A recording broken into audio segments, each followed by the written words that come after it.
It's such a regal wave you have there, Tyler. Thank you. You got to turn the head slightly. He does it so fluently. He's just like, I've mocked so many people with this. I have.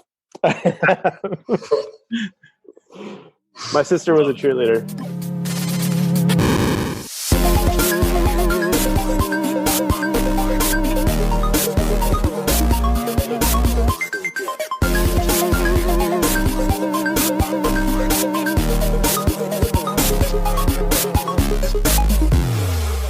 Welcome, everyone. Thank you for tuning in again to Pixels After Dark. I'm one of your hosts, Joe. With me, as always, is TCillustrations, Hi. Tyler, and the wonderful, talented, charismatic PixelatedTraveler herself, Ruby.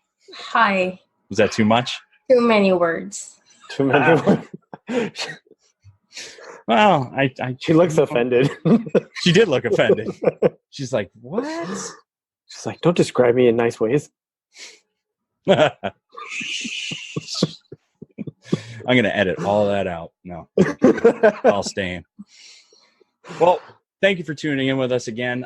For the first time, we are recording Pixels After Dark before dark, which is really interesting to us. But there's a good reason for that. We have a great guest with us tonight who took time out of their busy schedule and worked with us with the time zones. She is actually lives in Germany and is coming on to chat with us.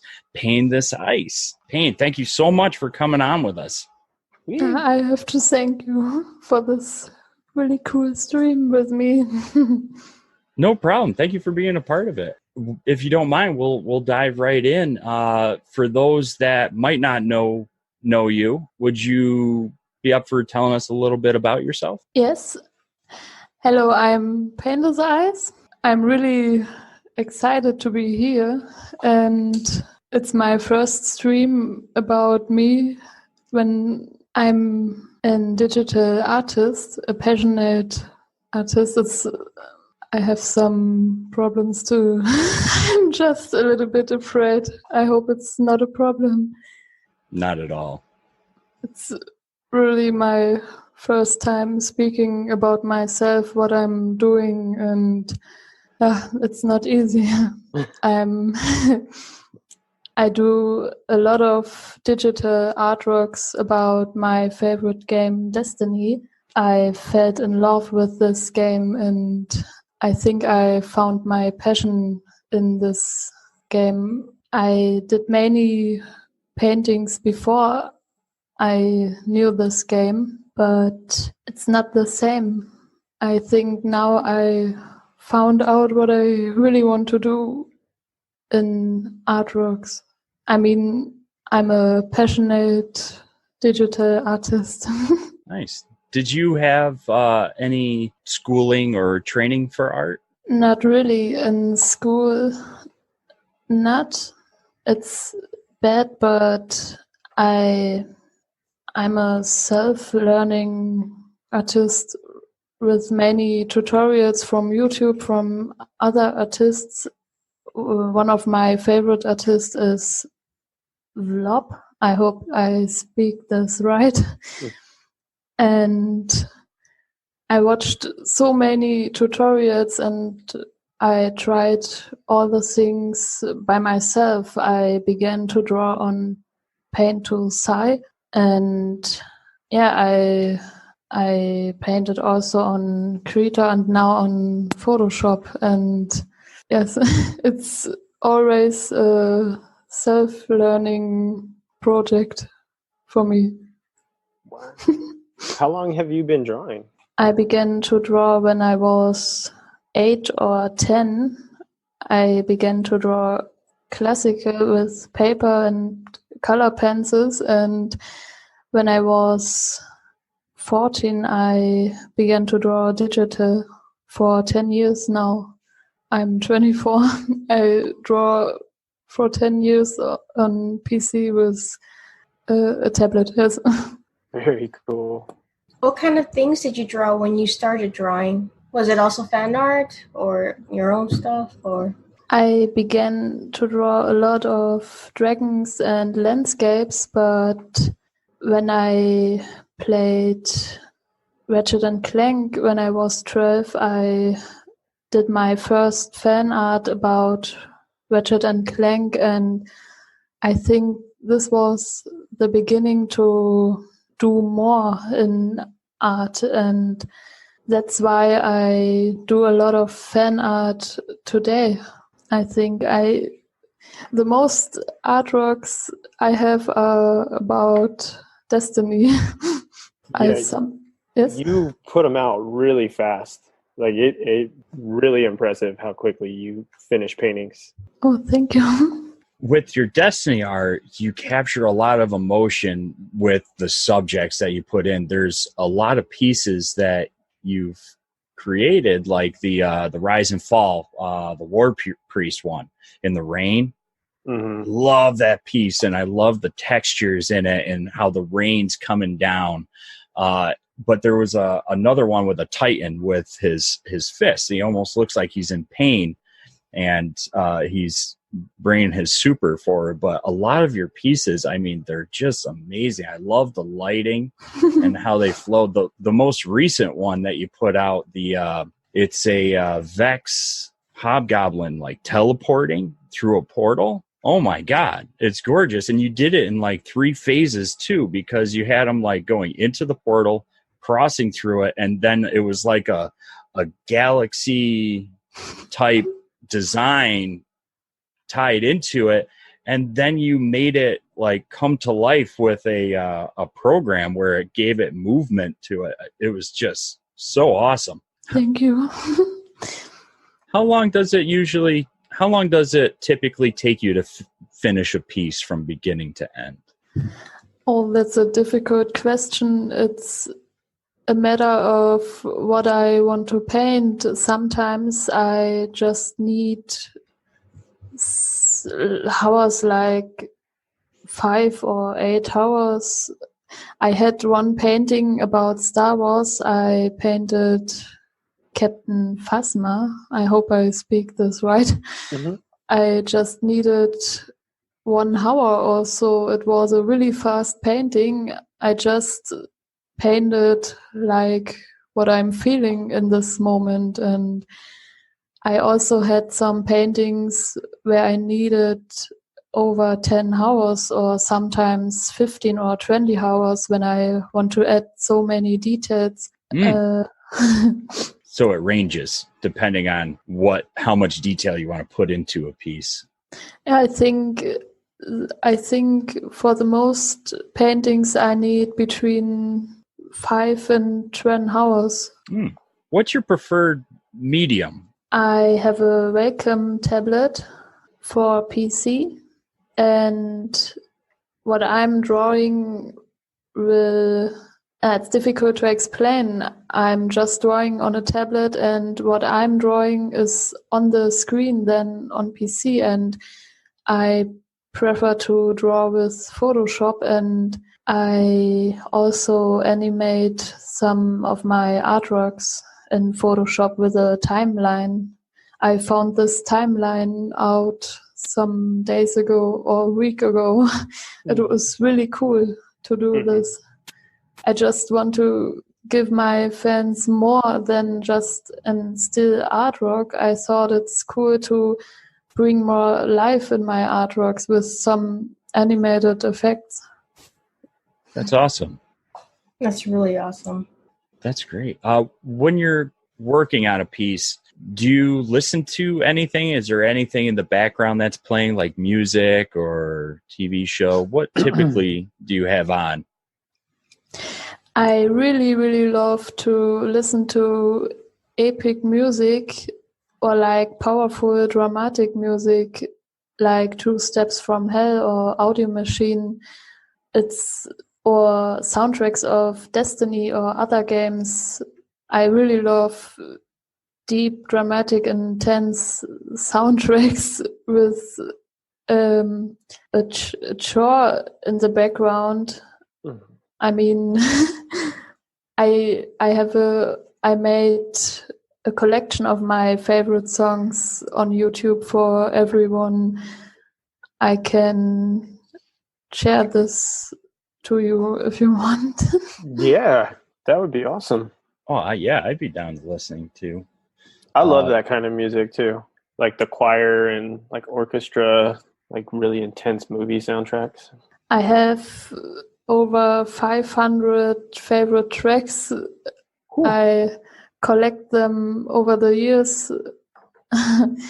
I think is it right or is it okay when I share this link here in the chat? Yeah. Yeah, absolutely. No?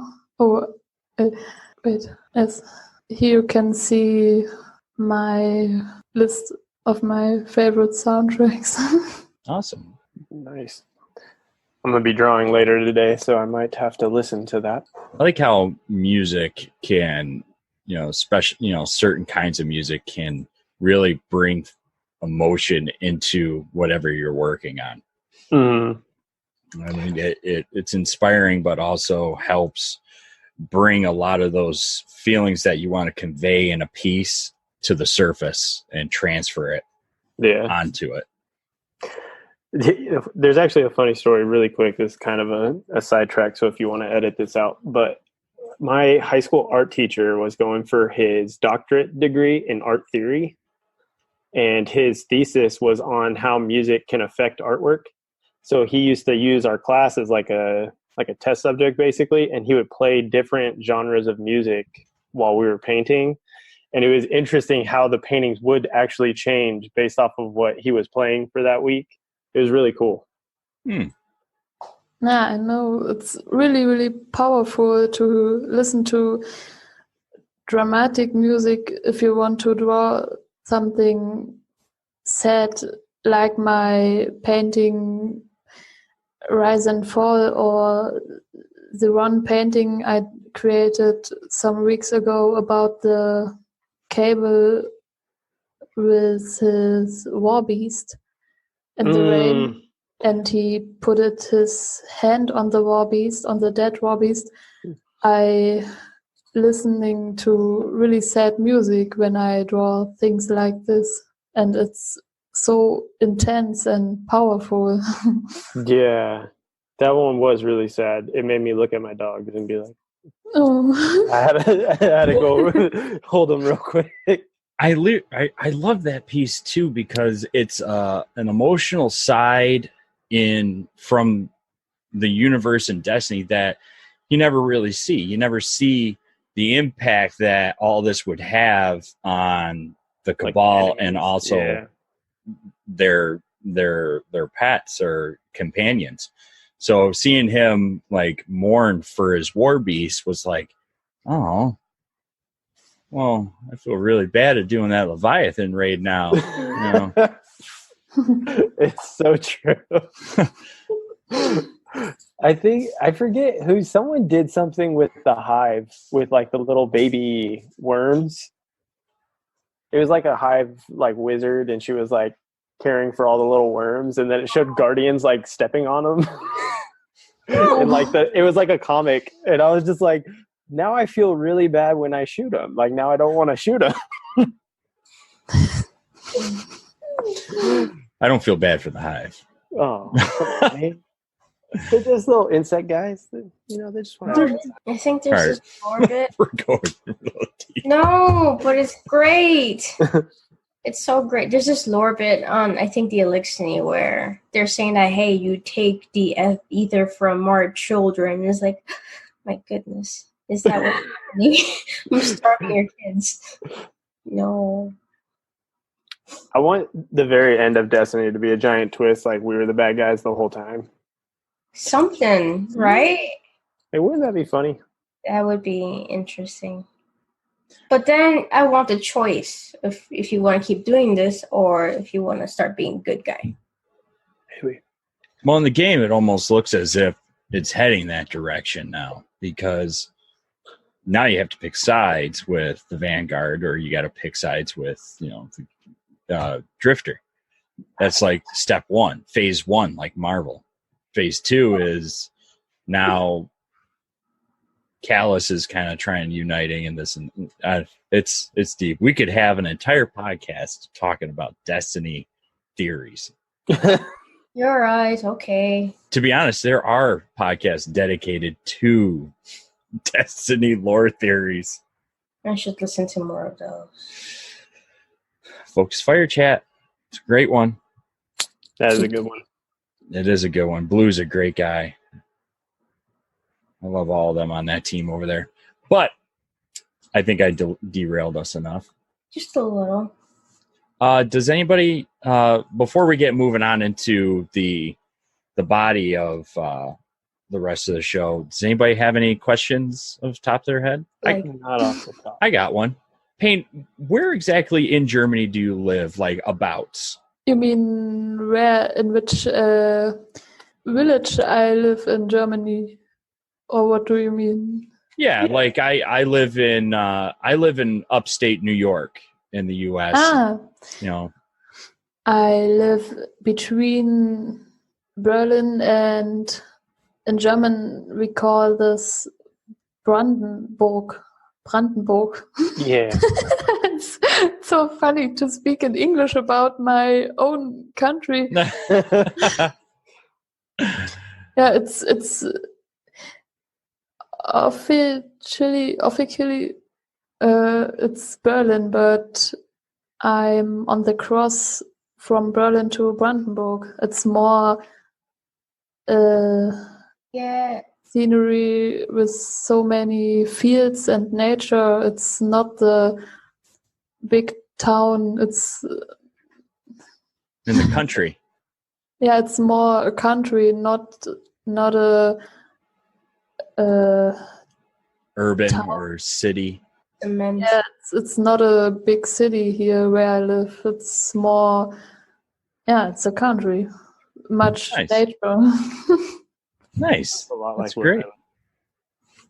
We always get roped in with LA, and it's not LA at all. Thank you for answering those questions for us. We're going to roll in and dive a little bit deeper. Tyler, you want to bring us into research? Yeah, let's get into the meat and potatoes. So we know you listen to dramatic music to get like a feeling for a painting. Do you ever do any research for a painting, or do you kind of just dive right in? You already know what you want to draw. Oh, you mean like, do you have to look up references or screenshots and all that? Yeah. Or do you already know what you want to draw and you just start drawing? Oh, I know what you mean. If I just searching for some other artworks before I paint, or I think when I want to start a fan art from Destiny, as an example, I'm searching for some things in the game. I also love to play this game, and yeah, I read many things about it, and it's I try to explain what I want to say, but I think I just research for some things in the game before I want to. So you draw. like play in the game to get your kind of references and stuff? Something like this, yes. Very cool. That seems more fun than just like Googling it, like actually playing the game instead and getting your references that way. Because I know a lot of people, they just go online and they, type it in the search bar what they want kind of thing. But it's cool that you actually play the game to find it. Sometimes, I mean, when I start to draw a fan art, I search for some pictures on Google for the right colors for some characters, which colors they have, and That makes sense. Do you who's your favorite enemy to draw in the game? Oh, my favorite enemy. I don't know why, but it's really cool to draw I mean, I'm trying to draw. It's a little challenge for me about the cables. I try to show the sad or the feelings of the cable with my Warbeast painting, and that's my personal challenge when I create a fan art of the enemies. I try to show the feelings of the enemies like maybe they are no enemies, and my favorite one, the cable or the cables, I think it feels like they are social for me also. I don't know. Or the fallen. Sorry. Yeah. I know a lot of people want the fallen to be like good guys because they like them. I think they are good guys. I hope so. It's really cool. Yeah. That would be a nice change. Well, didn't in the Outbreak Prime, isn't one of them good? Yes. You meet him in the basement, the one captain. So he's a good captain. He is an ally of the Guardians and whatnot, like a secret ally. I can't remember his name. Maybe somebody in the chat might. That sounds right, but he's the same character from D2 Launch that you have like an option to either shoot a Hive Knight or the captain or both or whatnot. If you don't shoot the captain, you just take out the Hive Knight. He says something in Fallen speak to you and just teleports away. But he comes back with the Outbreak Prime quest. Mithrax the Forsaken. Oh, I think I killed them both. Nice. I'm a hunter. I mean, it's what we do. We kind of talked about it a little earlier, but it was so you use a Wacom tablet and Photoshop. Do you use a screen tablet, or is it like oh my gosh, what do you call them? Just a pressure tablet? I know what you mean. It's not a screen tablet like I can draw on the tablet and see on the tablet what I do. It's just an empty tablet. I put it on my PC, and what I'm drawing on this tablet, it's on the screen then. Right. It's not on the tablet, it's just on the screen. Yeah, that's how I paint. Do you use like shortcuts on your keyboard at all, or no? Shortcuts? Yeah, like the keys. Do you use like any of the keyboard keys when you're painting, like the like B for brush, or do you use it all on the tablet? Oh no, I have no buttons on my tablet. It's just just a normal tablet. I think it's not the best one. That's yes. Sorry, I was just gonna say that's even more impressive that you don't have like a Intuos or something, that you're doing it with one of the smaller brands.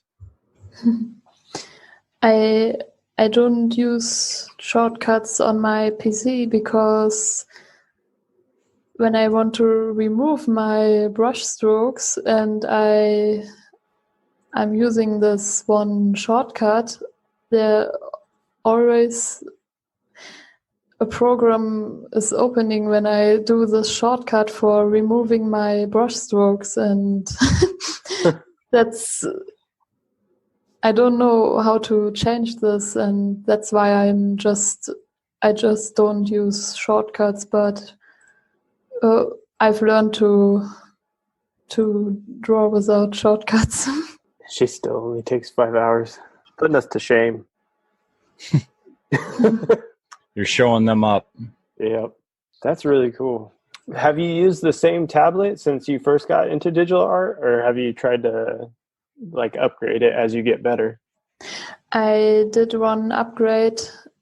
I used another Wacom tablet, but a smaller one, and I painted on Painthisice and Krita with my first tablet, but I really wanted to upgrade myself in digital art, and I got my second tablet. It's a larger tablet from Wacom.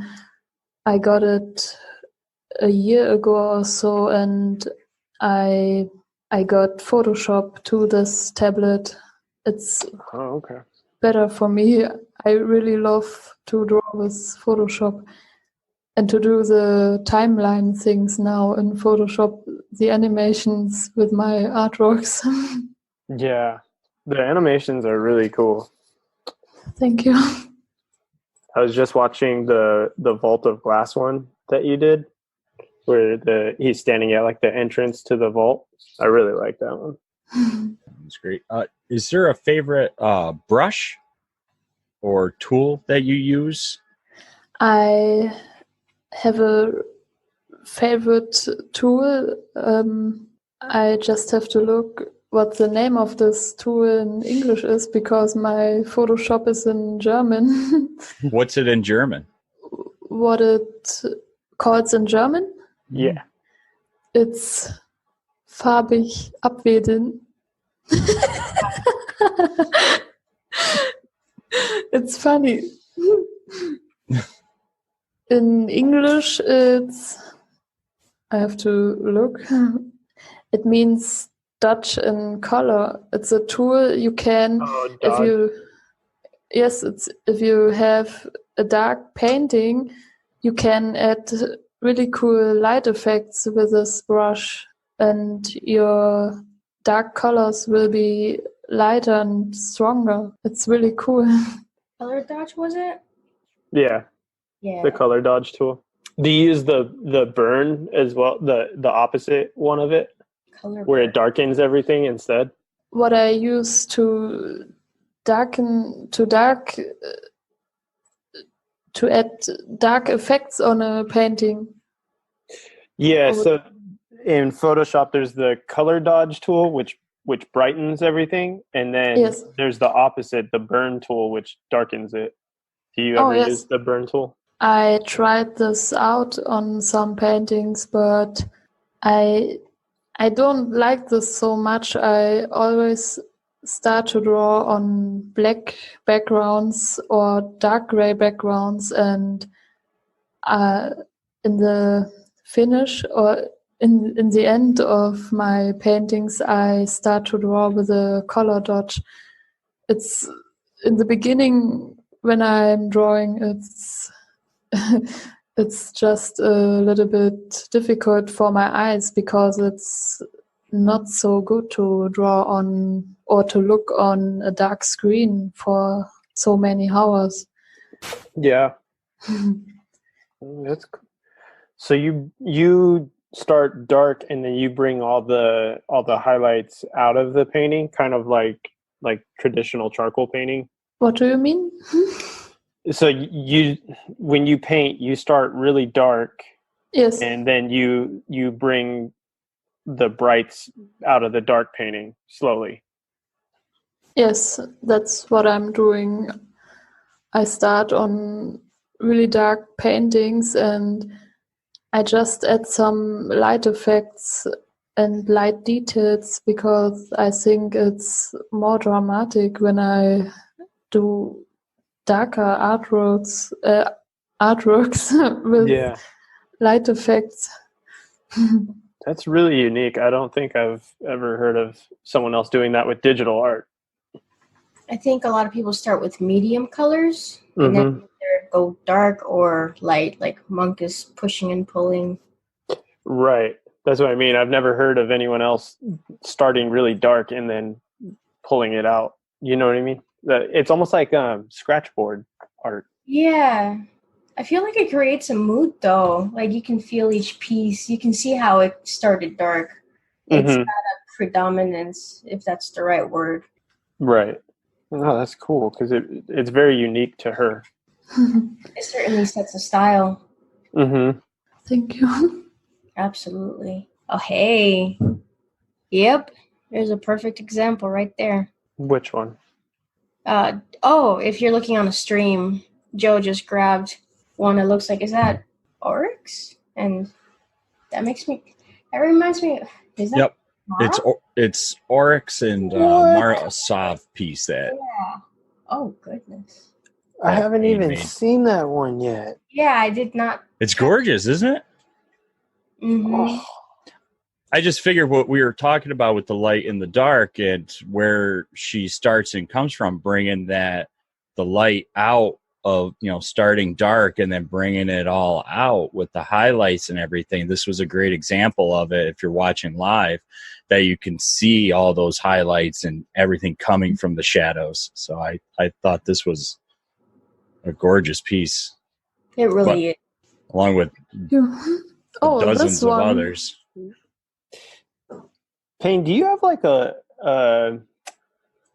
portfolio where all your artwork is that you can link? Because I know you share a lot on Twitter, but do you have like just your artwork somewhere? I start to share all my artworks like an album or collage. I hope I speak this right. On ArtStation. Oh, we're gonna have to get that link. I'm already on there. You're already on it. I'm already on there. I've been looking at her work through there. Ruby's like a ninja. She works in the shadows. Let me see about reposting it. Very- I think Joe posted it earlier, and that's how I found it. So here it is again. Oh, thank you. Mm-hmm. Yeah, I thought it's a good idea to share all my artworks on a website because it's not easy on Twitter to share artworks. Mm-hmm. It gets lost in other tweets. Yeah. Yeah, that's one thing though. Anytime you share a painting, it's amazing how many like views it gets. Because I'll watch it and it'll be at 20 when you first share it or something like that, and next minute like 600 people have suddenly seen it. It's crazy. Oh, it's really crazy. It's also so unbelievable what I reached in all the months and in all this time I started to share my art on Twitter. It's incredible for me. Yeah, no, I think the community really, really loves your art pieces. And I really, really love this community. I have so many people behind me and they supporting me. It's so unbelievable. And I'm really thankful for this. That's cool. It's a great community. Definitely. What are any tips that you could give to somebody starting out in art? I have many tips, but I think from myself, I'm not the best one. I just try to help if someone asking me for tips. I watched many videos, tutorials from Vlog on YouTube. I can share one where I found the color dodge out. It's really cool. Is that WLOP, WLOP? Yes. I know the art. Yeah, no, that's great. I mean, that's a great reference right there. He's doing so many really cool artworks.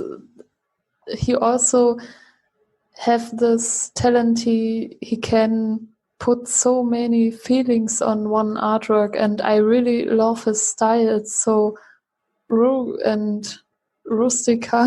It's an oil painting style, but so cool. I shared one tutorial. My tip is, in all my time I doing all the artworks, I've learned it's really important to be patient. In the past I tried to be done with one artwork in 2 or 3 hours, and I did many things wrong, and I have to learn that I just need more time to do better artworks.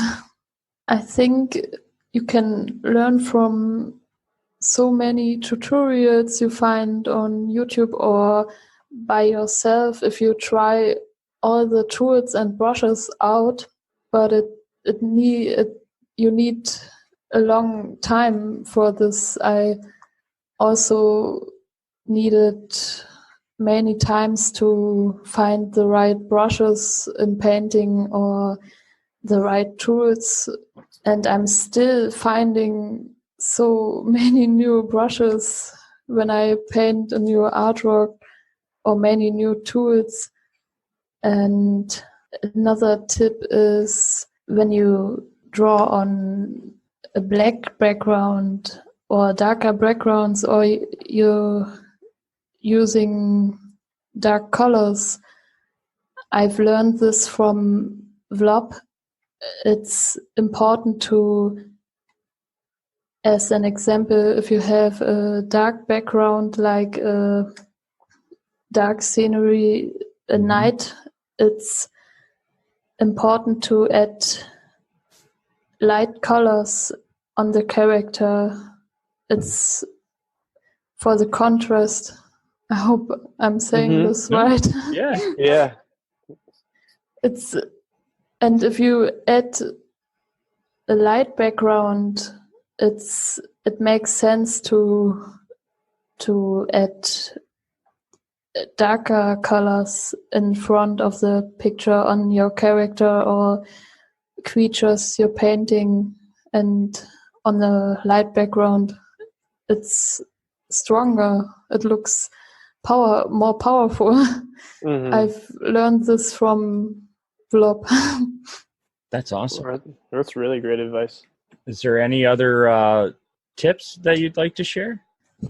I know you said you had a couple of them, and I don't want to cut you short because everything you're saying is very helpful to somebody that's starting out. And I love the reference to other artists' tutorials because there's so much you can learn from other artists. And I love where we are in the art communities and communities now where people are more open to sharing their techniques and tips so others can hone their own skills.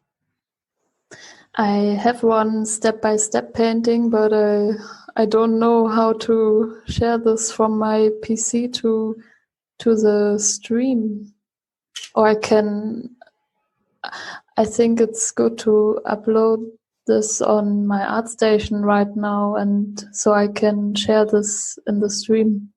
There's a button in the middle on the bottom. It says share. It looks green. And then from there you can select what screen you want to share. Okay. Tap on it once and you'll see a selection of different screens or monitors or applications that you have open. Right. I lost the stream. Oh, we broke it. Uh-oh. Alternatively, Alt-S on your keyboard when you're in Zoom. Wow. Oh, no. Yeah. Thank you. Wow, now you're showing us all up, Ruby. Shortcuts are life. Instructions. I think I will open Photoshop to show this one. Perfect. Tyler's excited. He's like perked right up. Indeed.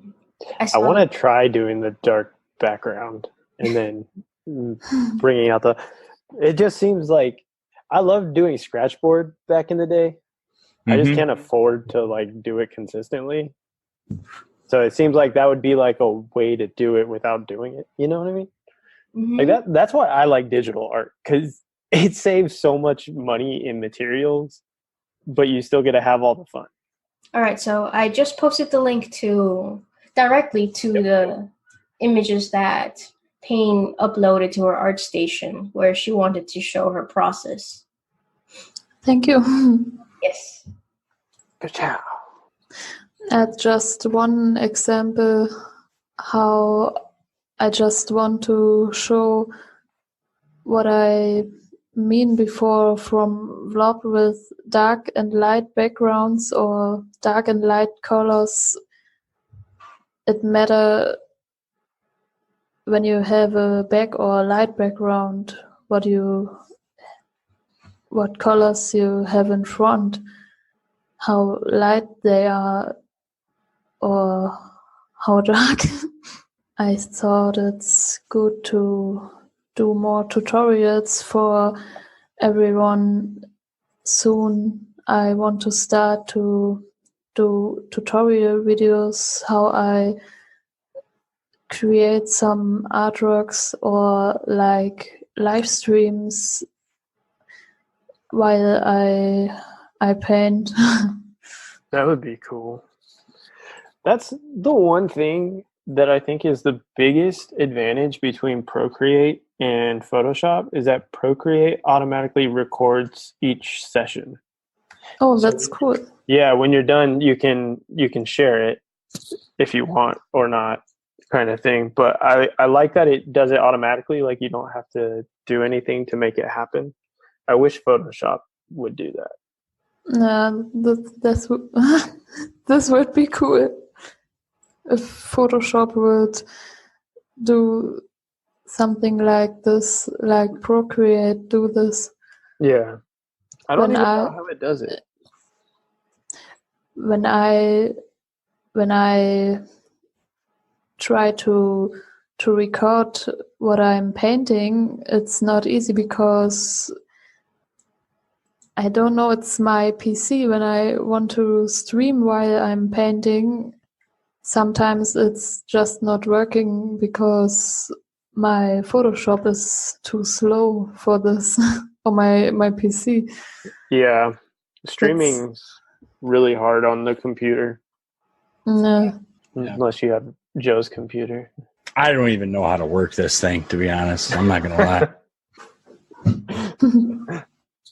But no, if you're watching the live stream, I pulled the tutorial piece that Payne made, starting from a blank canvas and going to a finished piece with her process that she uses, and it's quite honestly incredible how she builds from the a flat color base and then works from the background out, and then the darker forms and brings the highlights out. I love the progression of this, and seeing it step by step is incredibly useful if somebody wanted to capture something in a similar way. I love this. Thank you.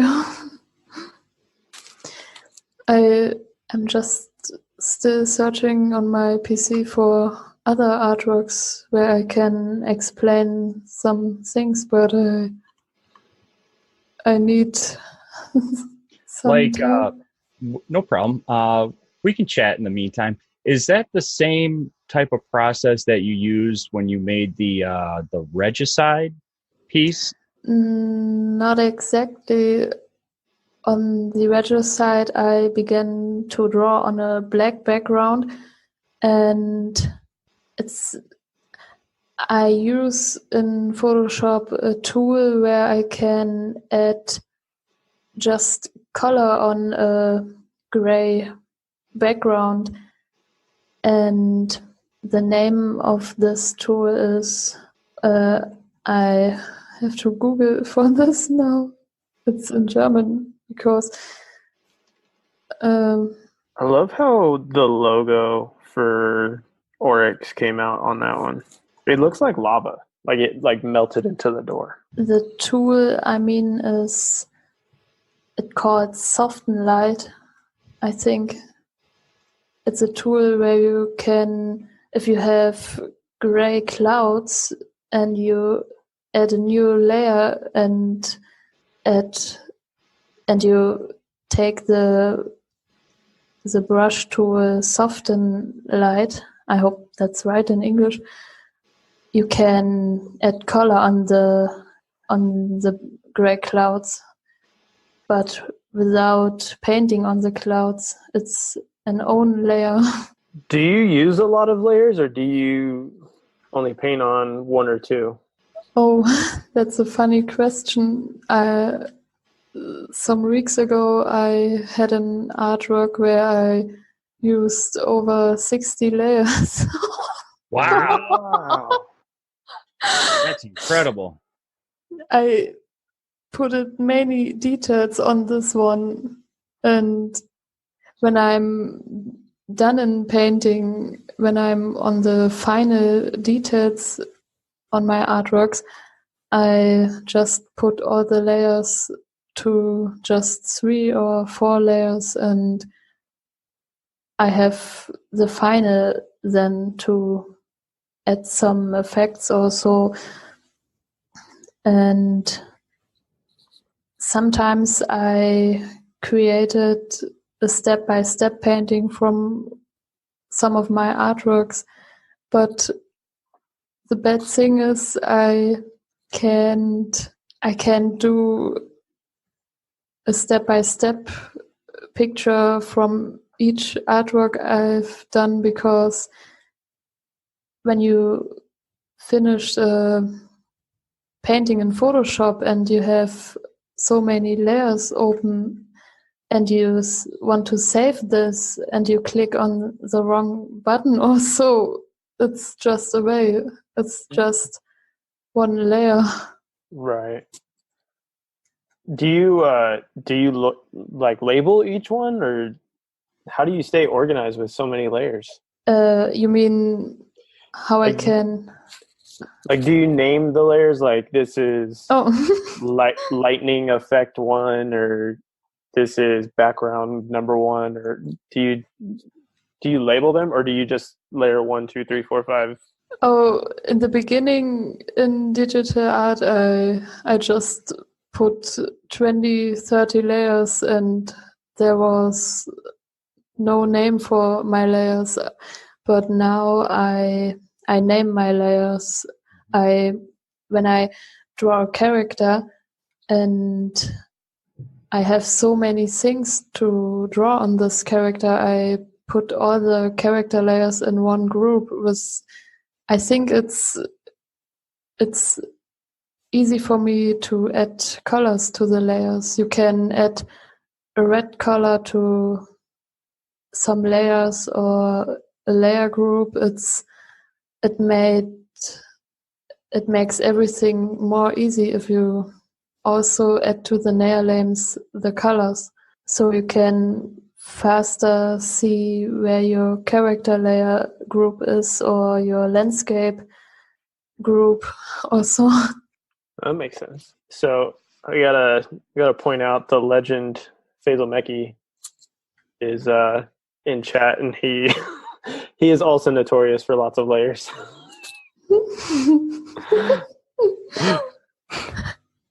Oh, really cool. Yeah. Same layers, 793 or 7,930,000. That's accurate. I know what he means. No, great.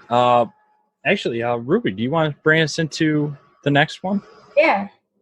All right. So I'm always curious. We're always curious. How do you make time for your artwork?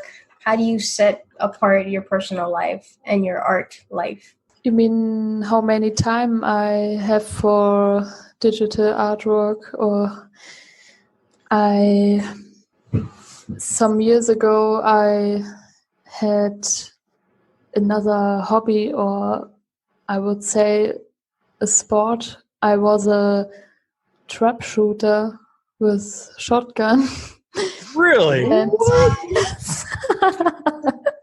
I was not expecting that. I love shooting ski. That is awesome. That is.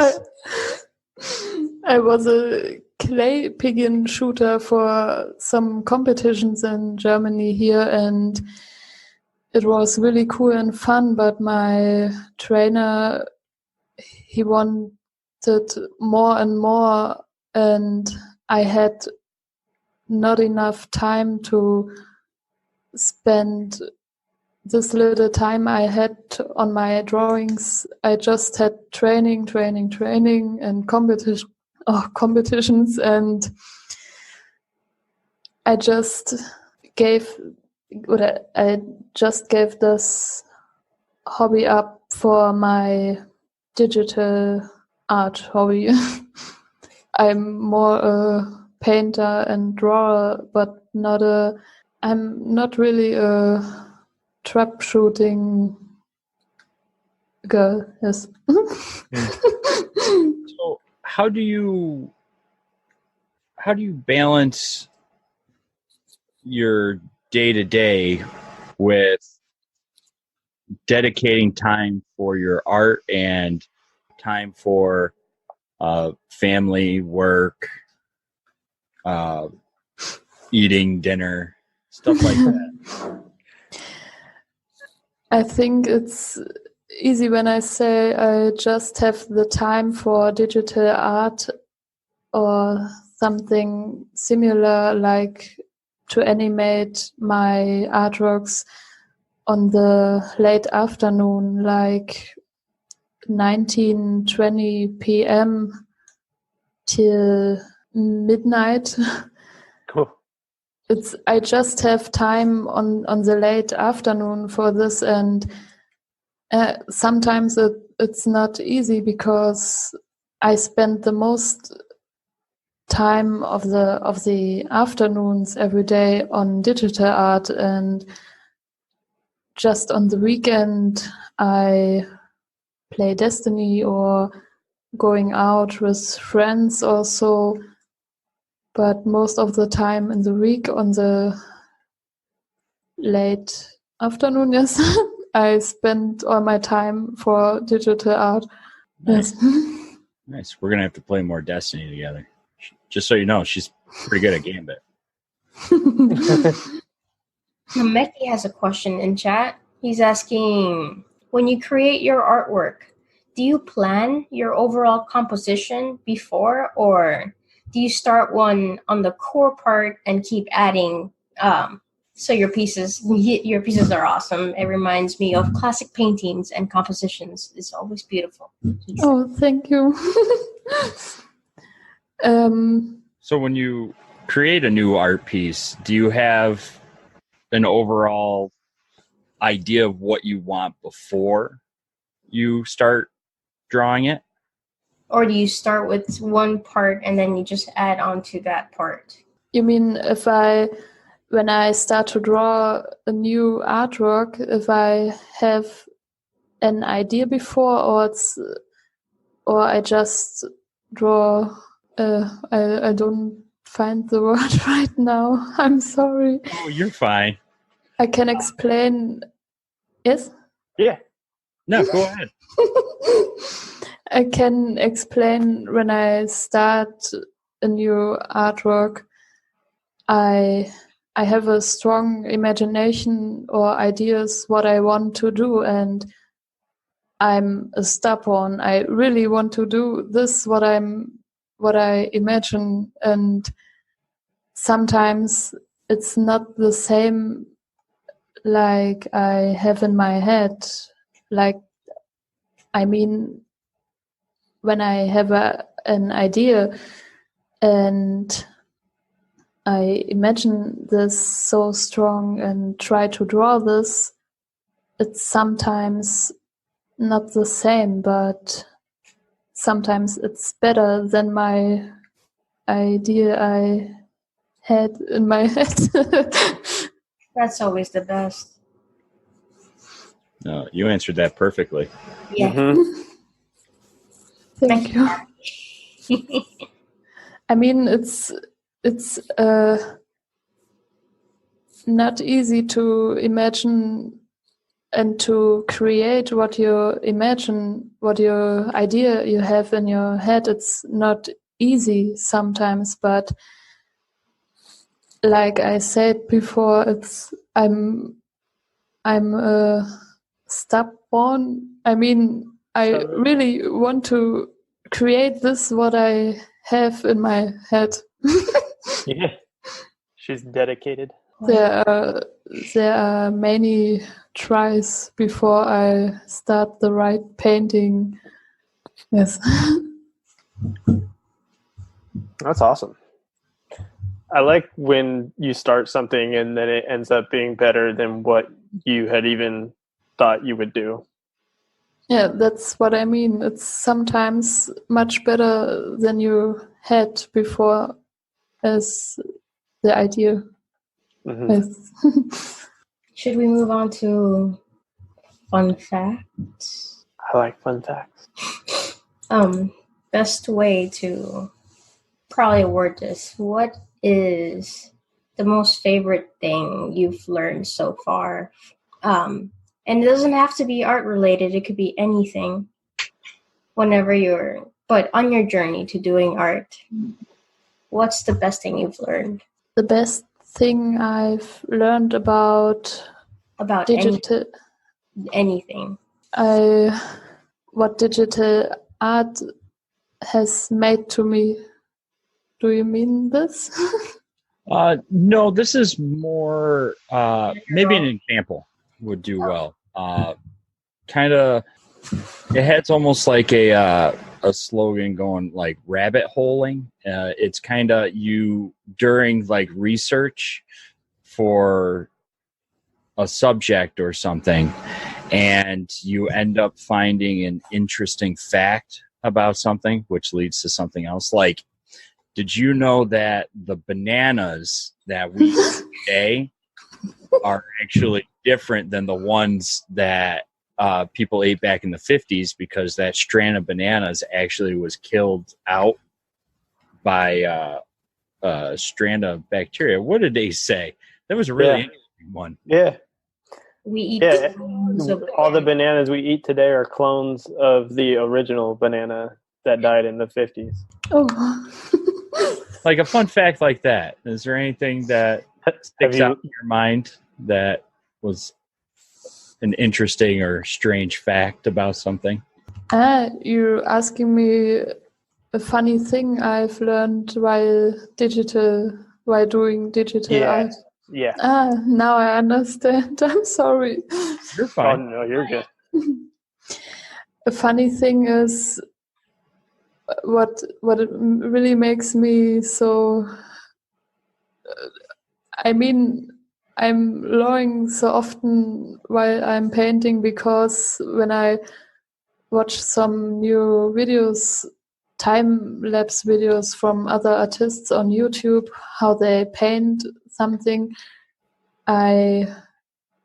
it's funny because always when I watch new videos, I find new tools on Photoshop, and it feels always like Christmas, like a Christmas gift, because I'm painting and I think I'm a master in Photoshop, but I'm not. I'm really not, because I always find new brushes and tools on this program. It's so large. There are so many things I find out when I start new artworks. That's funny. Cool. I think. Very cool. Awesome. We are about to head into a very fun interactive part of every episode, and that is the 60-second challenge. Oh boy. Now this one's fun, and I talked to you briefly about it earlier, Payne, and I saw you had some paper and stuff already. Yes. We're going to go into this, but what we need now is the chat to come up with a subject for the 60-second challenge. All right, so that's going to be our subject right here: Super Saiyan sharks. Contestants, you have 1 minute. All right, so I have to paint a Super Saiyajin shark now, or what? Yep. Okay. In 1 minute. Is it okay when I Google before what a Super Saiyajin looks like? Because I watched Dragon Ball, but it's so many years ago. If you want, you can pull up a reference real quick while Ruby gets a timer all set. Got it set. she's got it set. But go ahead and grab a reference real quick so you can play off that and let us know when you're ready. And when you're ready, Ruby will give us a countdown, and she will tell you as we get closer to time to stop. And then when time is up, just hold up the art piece to the camera so everyone can see. And if you can, take a picture of it with your phone and send it to one of us, because at the end of the year, we're going to put them all into a calendar. Okay.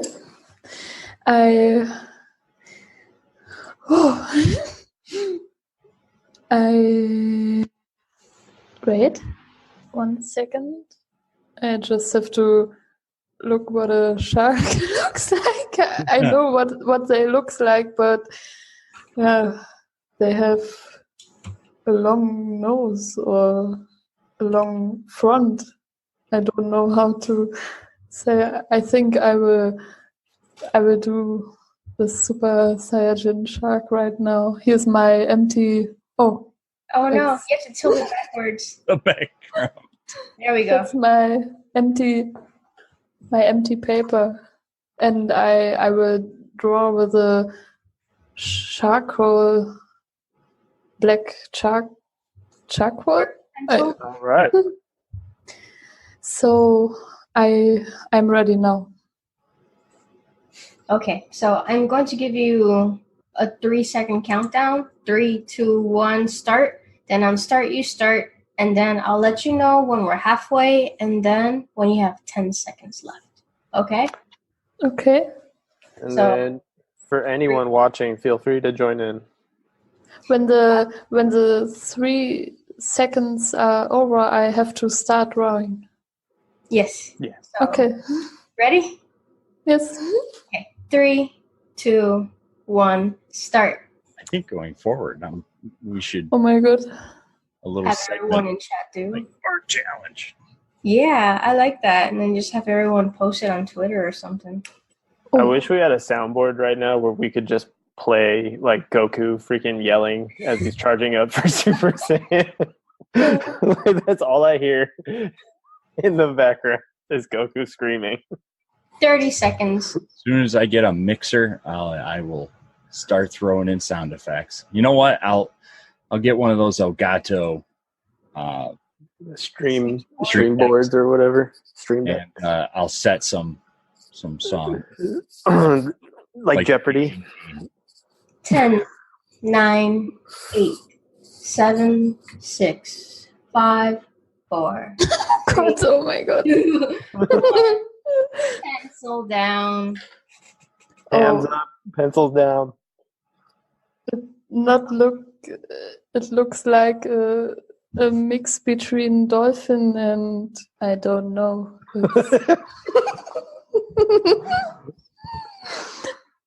I can show it. Yep. Mm-hmm. Let's see it. Oh god. Can you see that? That is a shark with Super Saiyan hair. I tried to add hair on his head, but I thought it's funny to draw him like he's watching down, but I forgot how to paint his face. I love it. That's great. The funny thing is that's my first classical artwork, like over 1 year or so. Wow. It's a Wow. Saiyajin shark. And after 1 year, the first thing she draws is a Super Saiyan shark. A shark with eyebrows, and he looks too friendly for a shark. I think the daughter of my sister could draw this shark better than me right now. I think that's my favorite part about the 60-second challenge is it takes really, really good artists and it makes us draw like 5-year-olds. I think Clinton. Clinton's the only one that's been able to put something together that was like, oh crap, it's still good. And he did it in half the time. Well, he's a magician, so it's fine. That was before about half, let's say around episode 8 that we started recording. It used to be a 30-second challenge. So there's a lot more pressure. And then a guest came on and goes, you know what? This should really be 60 seconds. Oh, that's really hard. So we bumped it up. So unfortunately for everybody prior, but it's okay. We can have people back on in the future and they can have a crack at it, having double the time. Thank you so much for doing that. That was great. And it's always a lot of fun doing the challenge. Yes, sorry. Oh man, I can't wait. It's just too funny. It is hilarious. And I love the interaction with the live recording, the live stream with the chat, coming up with the suggestions, because they are wildly creative and everybody has fun with it. So like I said, at the end of the year, we should start stockpiling everything now. Because we're getting into September, but everything, we're going to put them all into a calendar and then we'll put them for sale online, and all the proceeds and everything will go to a charity. So it's just a lot of fun, and then also just something special to have, because like Tyler said earlier, it takes really good artists to make some draw like 5-year-olds. Where can I see all the 60-second challenge paintings from other artists? We need to put those up somewhere. Yeah, we haven't done it yet, but we'll compile all of them so we can share it all. I have a bunch saved on my PC right now in a separate folder. We're missing a few, but we're going to be getting those here soon. We need to get a hold of David and have David send that one out so we can raffle it off. What was David's skeleton something? A skeleton Bob Ross. That's right. And that was really fun. But that's it for, I think that is it for us tonight. We had a little hiccup with me getting my power knocked out for a minute, but one question that we do like to ask, and Ruby usually remembers this towards the end too. We already asked you this once before we went on stream, but can you tell us where you came up with your name? You mean websites where I am on? No, your name, Painthisice. Yes. You explained to us earlier where it came from. Could you share that with everybody else? I understand. It's really difficult to explain. It's more a sad story, I would say. It means it's not. It's okay. Wait. It's not like paint his eyes like ice cream. It's paint his eyes. The eyes from the face, and it means I gave my name this name because I don't know how to say, 2 or 3 years ago,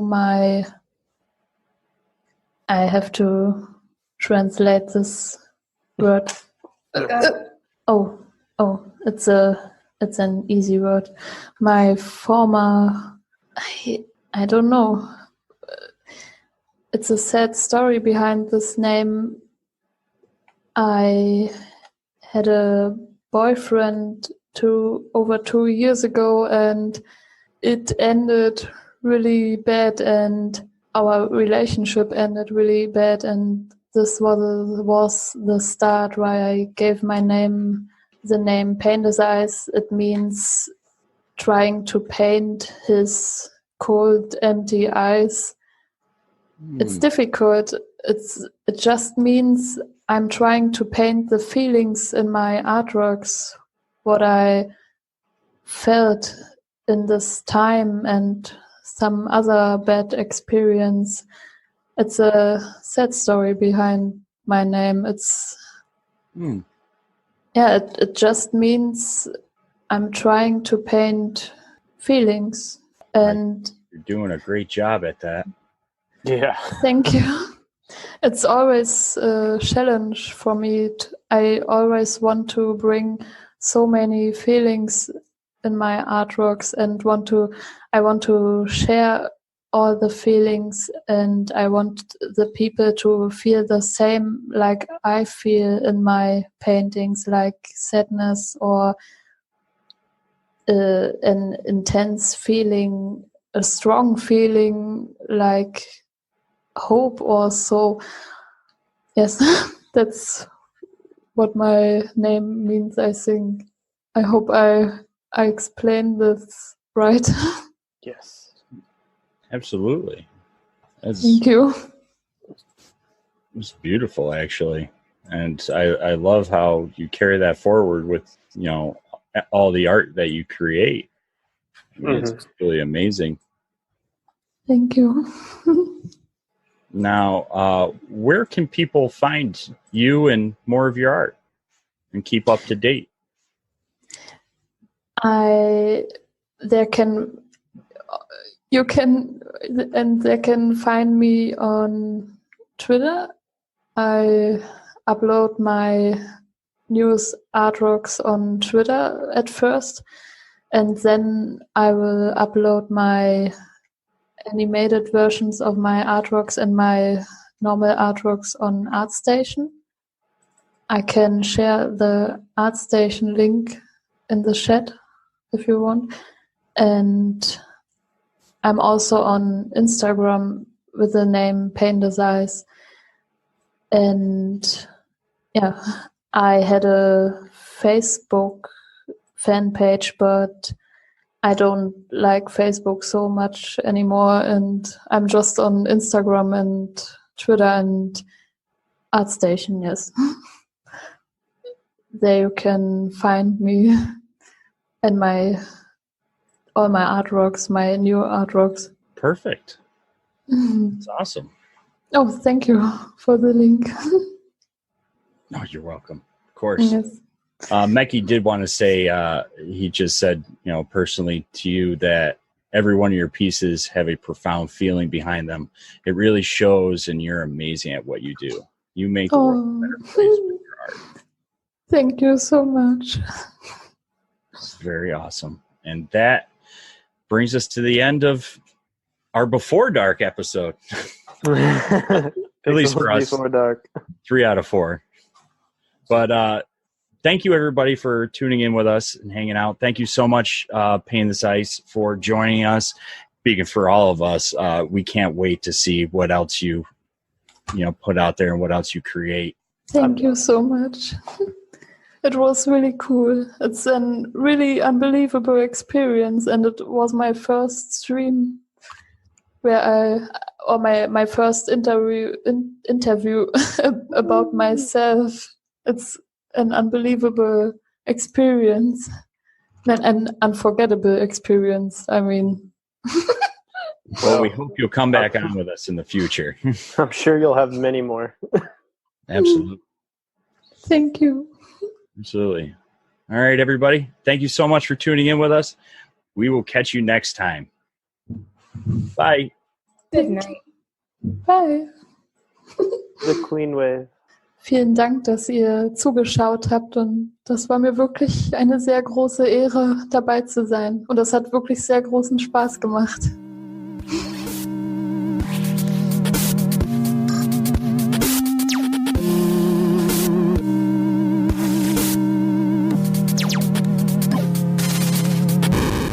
This is the end.